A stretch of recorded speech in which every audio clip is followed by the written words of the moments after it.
I would say, variations to it. You will see it done a variety of different ways. I choose to teach it this way because it's safe, and you get to work out some of the mechanics of it, but it's a very basic skill. So, you grab your partner lapel, he grabs yours. You grab just below the elbow, and here. Now, again, you ready here, he pulls, that's what this implies, right? So again, you don't pull here, you turn your wrist and push. This is really important. So he pulls, you pull. You push. So you turn your wrist and push. You couldn't possibly get away with doing this. You don't have to strengthen your wrist to pull this off. But here you engage all of the muscles in your arm to do it. That's that part. The other part is here. When he pulls, that's what's happening. It's almost like you're punching him with the heel of your palm and you see what it does to him. So both of those actions, you hear, he pulls, and that's without even putting my legs in. It's almost like I'm slamming my chest. Pull against him. Okay? Now, then you put the legs in. He pulls, you break his balance. Okay? Now, your leg comes through, maintaining your balance point, and then it sweeps diagonally across his leg all the way through. For safety purposes, we only sweep one leg.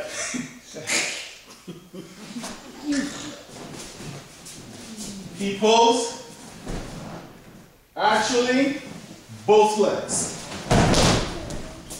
And you can see how devastating, if I really put my effort into that, it could really be bad for him.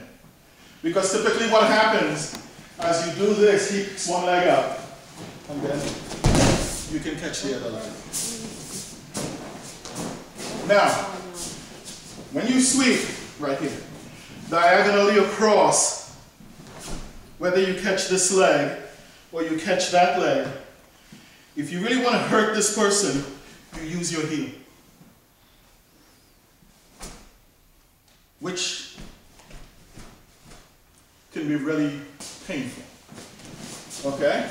So, again, here, he pulls this.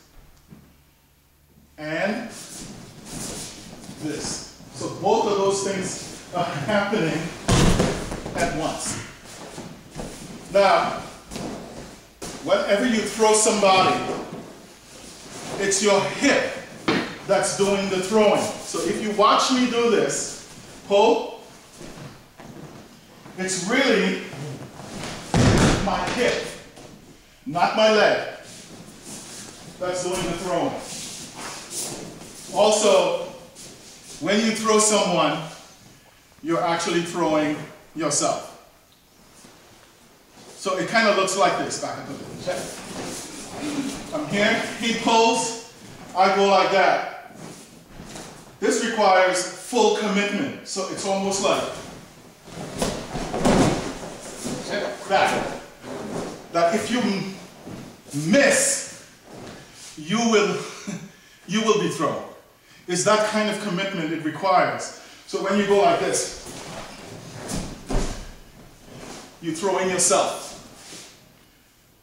You guys get what I'm talking about? Okay, so that's what makes these things so devastating. Is that kind of commitment. Okay, now, here he is. The next thing we did, this thing, was side collar hold, right? Which, basically, as the name implies, where you lay on the side of your partner or opponent, you spread your legs. This helps to anchor your body. Your hip is in his armpit. This won't work, right? You can see the problem here, right? And my hip is literally pressing on his rib. So much that he can hardly take a breath.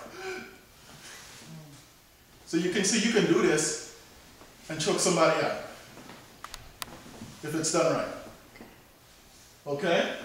So you're here, your arm go around him, his neck, and this is just a basic application. Your other arm goes here. You drop your head right on top of his face, your shoulder, so he can't breathe. And you relax. Try and get out of this.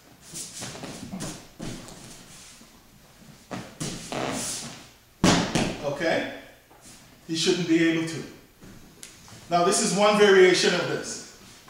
The other variation is that as you get into this position, you push his arm across his body and mine, drop my chin and head below his elbow, clasp my hands. That's the other variation. You understand? Yes, sir. Yes, sir. Then there's a variety of other things that can come into play. One of them is that I can lock his arm out. See that? What is this? Armbar. Folks, what is that? What is it? Armbar. Armbar. We studied this, right? Yes, sir. So you can see another instance where it comes into play. And what armbar is about is what? The principle of what? Leverage. So you can lock the arm in this fashion in a variety of different ways. Here's one of them. Then here's another. You understand? Yes, sir. So you can do this in a variety of different ways. Not just one way. Okay? Now both of these techniques, thought you were conscious. Both of these skills kind of go together. Moving around, he pulls, kick, and then you're it.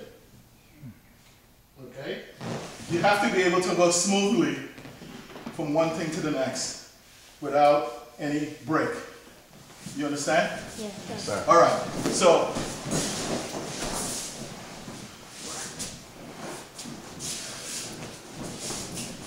this technique, he pulls, could be augmented. Lift your chin a little bit. What is this? Pressure point, right? And pressure point. Using the thumb here. So when he pulls, I just push my thumb into his throat. Okay? Or he pulls the side of his neck. So there's all kinds of ways to do this. Now, if he tries to do it to you, I pull. Yeah, you didn't break my balance. Yes, okay. Again. Okay, now, as he picks his leg up, you do. What did I just do? Counter. That's known as a reversal or counter. Okay? So he comes in to do it to you, he kicks, you kick. But that requires a little bit of timing. Okay? Yes, sir. All right. So you have a means to practice it now. Go to the website, look at it, and you can do this on your own. You don't need a partner. Move. Here.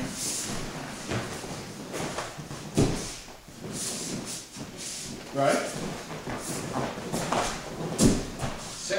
You don't need a partner to do this. The beauty about martial arts is that everything you do, you can do it without a partner. All it takes is a little what? Creativity. Creativity and imagination. Okay, good. All right, let's line up. Sir.